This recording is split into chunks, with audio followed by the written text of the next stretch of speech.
My name is Christine Maiden. I'm from Dallas, Texas, in the U.S. I go to Dillard University in New Orleans, where I study mass communications, and I minor in marketing. Okay. And I'm a Melton Fellow. So if you would describe yourself with a couple of, if you would have to tag yourself, what would be the 5 tag words you would use?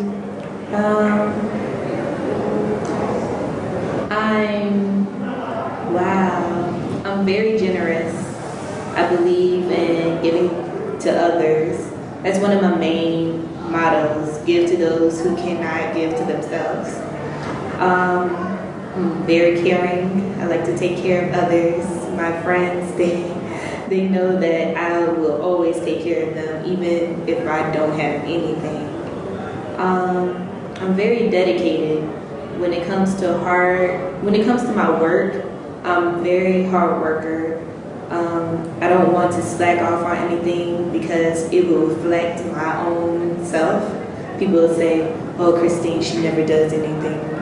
She says she's gonna do something, but she doesn't." And I don't want that to, go to my name. Let's see, 2 more things. 2 more things. I'm very open-minded. I try to be open-minded. I don't like to judge others by the way they look or the way they speak or anything like that. I feel as though if someone is different from me, then they're just different. And it's good to find out why they're different instead of judging them and saying, "Oh, well, they're doing things wrong," because it might be right to them. That's one thing I've learned over the past year, is that something may be right to you, but not right to somebody else. You just have to be open-minded to understand that. And I'm just... That's fine, perfectly fine. So what are your hobbies? What do you do if you don't work, if you don't go to university? I assume your hair takes a long time. It does. It does. Somebody has to do my hair because I don't know how to do hair. Okay. But one thing, if I wasn't in the university, I'd probably just be doing film stuff, probably going around and actually recording things that I see. I would be doing it more if I was when I'm in school, but school just takes up so much. But it's given me the tools to become a better filmmaker, and also the connections. One of the main reasons why I wanted to be in mass communications is at first I wanted to be a reporter, and then I saw that being a reporter is a hard job. There's so many rules, and I still want to be a reporter. But the main reason why is because I want people to know the true story. In the media, the government or companies use it as propaganda to tell like a one-sided story that people might think is a full view, and it's really not. I've researched different communities where the government has actually hidden some things like pollution in the air from the public. And I want to be that person to say, hey, let's put this in as a news story because people need to know this. I really do want the community to know health risk, military risk, any kind of risk that will harm true people, real people that are covered up. It just needs to come out. So you said earlier you are a Melton Fellow. When did you apply and why did you apply and what happened since then? Okay, let's see. In 2010, it was my first time learning about the Melton Foundation, and I wanted to apply my first year in university, but I couldn't because I missed like the mark. But in my second year, I made it a mission to actually apply again. So I applied in 2011, I was accepted in 2012, and I became a junior fellow in 2013. And when I look at the mission of the Melton Foundation, at first you kind of get confused because you see global citizen. You're like, well, what is that? You look it up, type it into Google, you don't see an actual definition of what global citizenship is. And it wasn't until I went to the New Fellow orientation where I got a sense of what the Melton Foundation really is. It's not just talking about global awarenesses, it's actually doing it, taking action. And that's something that I believe in, taking action and not just sitting at home and talking about it. A lot of people can do a lot of talk, but until they actually do something, that's what really matters.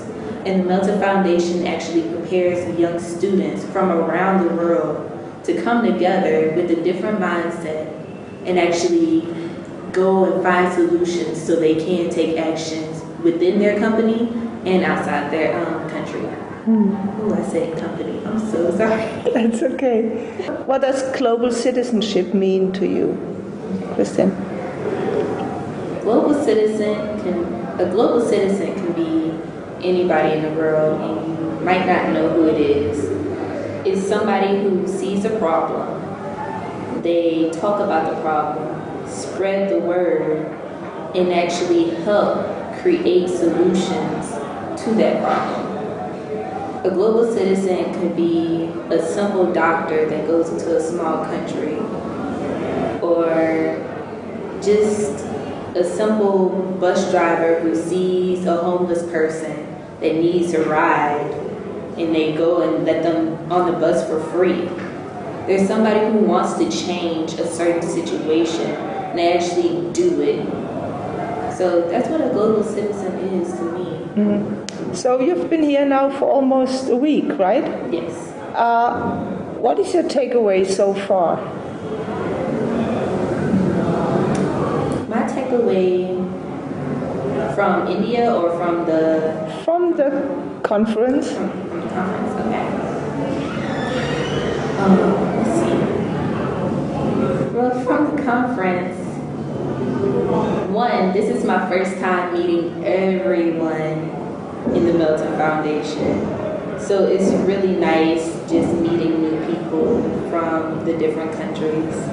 But the main thing is that while meeting these people, I get good laughs, I learn something new, I get a different perception of each person's culture.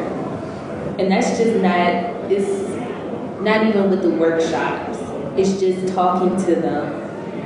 One of the Chinese fellows, we was talking about religion, and usually I would think personally, oh, they're very religious, but I got a different story. And it's like, when you get a chance to talk to somebody that's actually from a different country, your whole beliefs of what that person should be or what that person, might be would change if you just talk to them.